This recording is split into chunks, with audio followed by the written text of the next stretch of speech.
Olá pessoal, bem-vindos a mais uma aula do nosso curso Tkinter. Nessa aula aqui a gente vai trabalhar com a modularização do nosso arquivo. Vocês podem ver que nosso arquivo acabou ficando grande e por uma boa legibilidade do código é bom que a gente divida esse código aqui em arquivos separados, chamando depois por módulos as respectivas funcionalidades. Então a primeira coisa que a gente vai fazer então é a gente vai pegar todos esses módulos que a gente já importou e vamos jogar num arquivo. Então eu vou criar um arquivo aqui chamado módulos.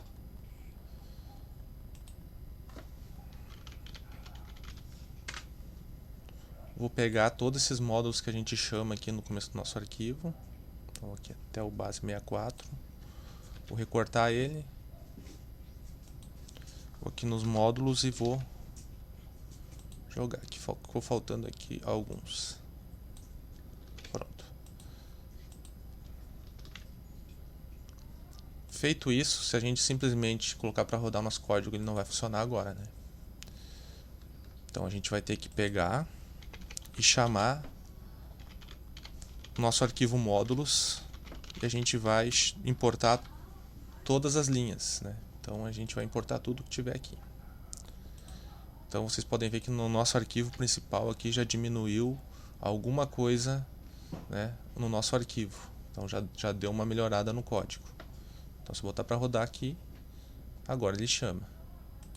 Outra coisa que a gente vai fazer, a gente vai pegar todas essas classes aqui, que são como se fosse o back-end tipo o back-end do nosso arquivo, e vamos jogar em outros arquivos auxiliares. Eu poderia jogar num só, botar todas essas classes dentro de um arquivo só, mas eu acho melhor para trabalhar um projeto a gente criar um arquivo para cada classe. Quanto menor o arquivo, mais fácil de trabalhar quando dá algum problema. Então vamos pegar essa classe validadores aqui. Vou recortar ela fora. E já vou criar um novo arquivo aqui. Então vou criar um arquivo chamado valid entry, só para dar uma diferenciada no nome da nossa classe. E vou chamar aqui o nosso arquivo módulos aqui. Teoricamente eu não precisava botar aqui o asterisco para importar tudo. Eu poderia chamar somente o que ele realmente necessita, né? Então eu vou deixar aqui o import asteriscos para ficar mais rápido de eu mostrar no exemplo, mas dá pra gente não é necessário importar tudo para cada classe, porque essa classe aqui provavelmente não vai utilizar todos os módulos. Voltando aqui, a gente vai lá no nosso arquivo principal e vai chamar ele aqui. Então from valid entry import validadores. Então ele vai fazer exatamente a mesma coisa que estava fazendo aqui no arquivo principal, só ele vai puxar lá do outro arquivo que a gente criou. Então nessa aula aqui vocês podem ver que não vai mudar visualmente e na funcionalidade, não vai mudar nada no nosso sistema. A gente simplesmente está deixando o nosso código mais organizado. Então vou pegar aqui o nosso gradiente aqui. Vou também recortar ele, criar um arquivo para ele.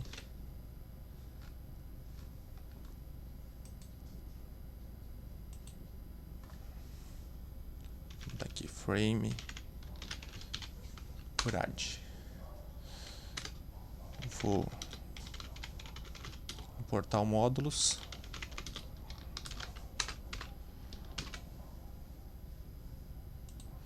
Volto para o arquivo principal aqui e chamo o arquivo e importo a classe gradiente frame. Vou pegar o relatórios aqui.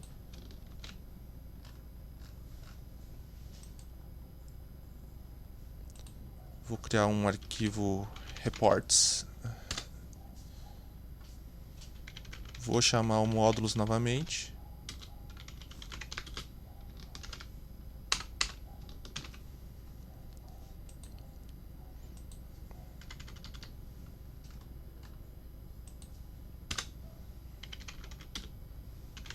Vamos pegar o arquivo reports e importar os relatórios.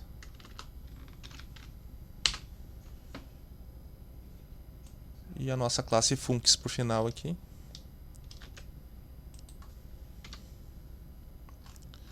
E vou criar um arquivo chamado funcionalidades.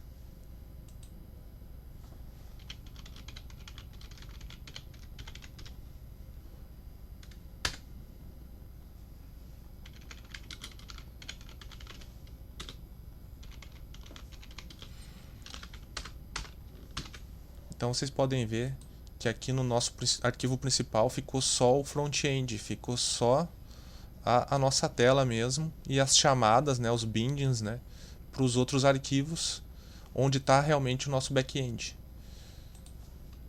Então vou aqui chamar o funcionalidades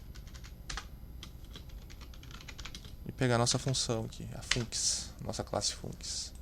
Vocês podem ver que o nosso arquivo original aqui, ele ficou bem menor, devia ter mais de 300 linhas e ficou com 175. E ficou bem mais legível aqui o nosso código, né? Então, por uma questão de organização, sempre é bom a gente modularizar. Quando aumenta ainda mais o tamanho do nosso programa, do projeto que vocês estão tendo, além de modularizar, vocês vão ter a necessidade de empacotar, que é criar pastas separando para cada tipo de coisa, e dentro dessas pastas vão ter os arquivos auxiliares, né? Mas o nosso programa não é tão grande assim, a gente não precisa chegar nesse ponto. Então vocês podem ver que aqui o nosso programa ele está funcionando exatamente da mesma forma, mas o nosso código está muito mais organizado. Então por essa aula é isso. Até a próxima.